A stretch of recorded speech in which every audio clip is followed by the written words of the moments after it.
Next up, we have Debbie Chambless. I hope I said your last name correctly. Debbie, are you out there? All right. Hi, Debbie.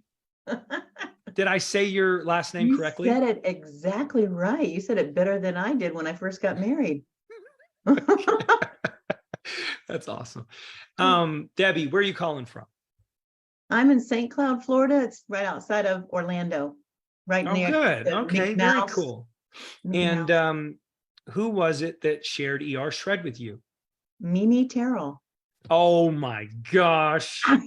The very heart of ER Shred. Wow, that's cool. The very heart of ER Shred. I love her. Yeah. And what is your passion?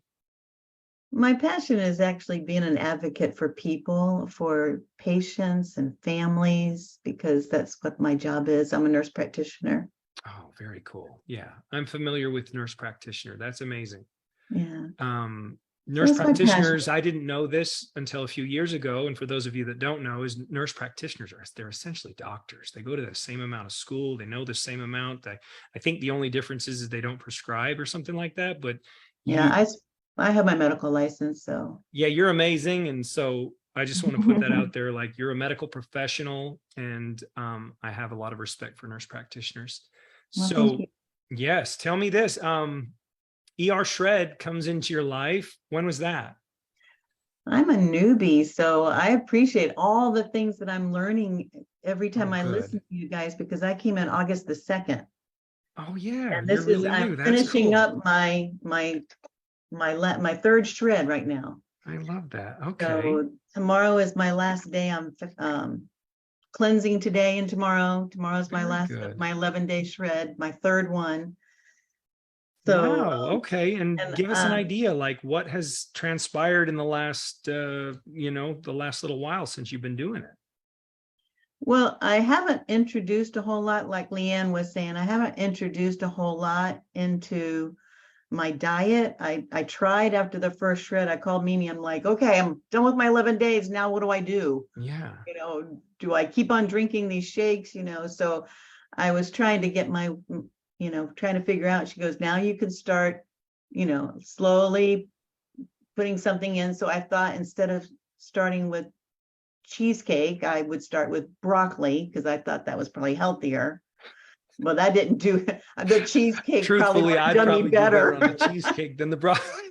The cheesecake would have done me better. The broccoli had me in the bathroom all day. There you go. Well, the body speaks. Oh my God. So give me an idea.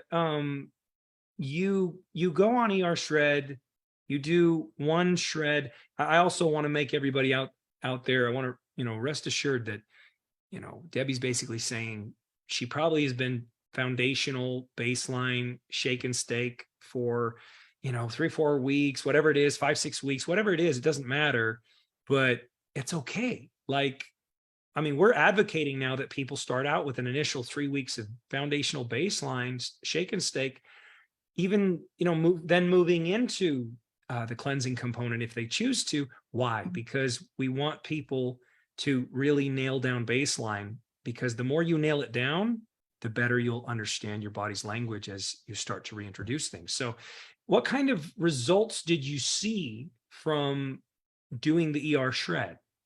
Well, in the last 2 months, I've lost a little over 20 pounds. Cool. So that's good for 2 months, but very good. And like 62 inches. Oh, so it's like, I don't really care about the scale anymore, because my clothes are starting to fit. Well, you got a dilemma. You got to go shopping. So check it out. I am. You've lost 62 inches. And I want to this is my opportunity. That's why, I'm grateful to host the call. I have 20 years of experience in this line of work. Guys, 62 inches is essentially 5 feet off the body. Oh, I didn't even think about that, but I was so bloated. So bloated. And for the last 2.5 years, with the pandemic and everything, and the business I'm in critical care. Yeah. Well, you're one of those, you're taking care of everybody else and all the stress. post-traumatic stress disorder says nothing is nothing compared to what, you know, we all have been through with on the front line, but I can't even just explain, but I started drinking. Okay. And I Sure. would come home every single night and I'd be like, my husband would say, what do you want for dinner? I'm drinking dinner tonight. Yeah. Because I was just so stressed and Oh, yeah. depressed from all of that, that just did me in. And that's where I gained 50 pounds in the last 2.5 years. Yes. 50 pounds. Yes. Thank you for being so vulnerable. Vulnerability is a superpower. And by the way, you're not alone. Everybody, I have rental properties. One of my tenants is a nurse, and she has paid dearly over the last 2 years, you know, her own health. Well, I never drank, but I mean, like because I learned in college a long time ago in college, that I can't drink more than 2 drinks. But I would come home and I would drink at least 2 drinks every night, and that was my dinner. Right. But August the 2nd, I haven't had anything since August the 2nd. So You haven't had anything? no. Wow. In what is that, 2.5 months? Yeah. Wow. Okay. All right. So that's I come called what we home and I call have an my strawberry shake. NSV. Do you know what an NSV is? Yes. Can you tell everybody? No. NSV, non-scale victory. So this is ER shred lingo. Yeah. Big that's what Mimi says all the time to me. Yeah, big non-scale victory to be empowered in that way that you don't really, you know, need to turn to that. Way to go. Congratulations. So you're talking 20 pounds, 62 inches. You have been able to, you know, radically change some habits. That's very empowering for you. Anything else? It is giving me more energy for sure, because my days are long. And that's why, you know, when you first asked if I could come on, I rarely stay up till 8 o'clock at night. And that's so sad because I get up at 4 o'clock in the morning. And then by the time I get home from work, it's usually like between 6 and 7. So I take my shower and I'm usually in bed by 7:30 or 8. Last night I was in bed by 7:30. I sound like I'm like 90 years old, but my days are long. So I want to be more like Leanne in that I could fit in my biking or my walking. And I actually have been walking on my lunch break at work and getting outside and walking. So I am, and I'm getting ready to walk my first 5K on Saturday. So you're already doing it. Like you're sitting here saying like, I want to be more like Leanne, but you're already doing it. You're killing it. No, I'm not biking across. That's not even on my Neither am list. I. Neither am I. I do not want to bike across the country, but I love you, Leanne.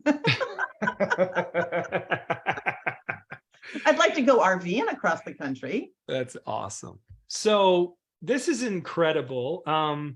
And it just sounds to me like you've experienced, kind of like I did, a resurgence. Did you ever have a moment where you're like, holy crap, like I've come alive? The first time I was in the kitchen, because I do not do kitchens. What do you mean by that? What do you mean by you don't do? I could live in a house without a kitchen, dude. What does that mean? You got to eat. No. I mean, I've always eaten frozen foods, and my husband cooks. He'll ask me, like, when I come home, what do you want to eat? I love, you know, you're vulnerable. I love this about you.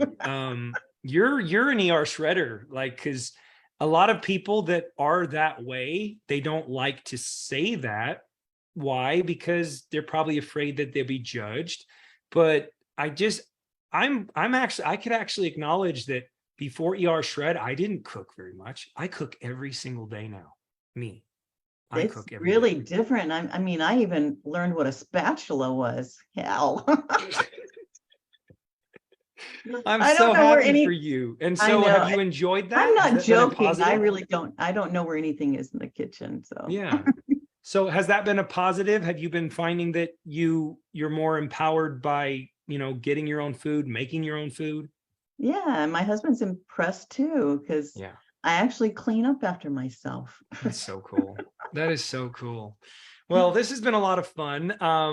is there anything else that you'd like to share in the form of things you've noticed? You mentioned, I wanted to say this, you mentioned control over the drinking. Have you noticed control over other things like Con- eating out, for instance?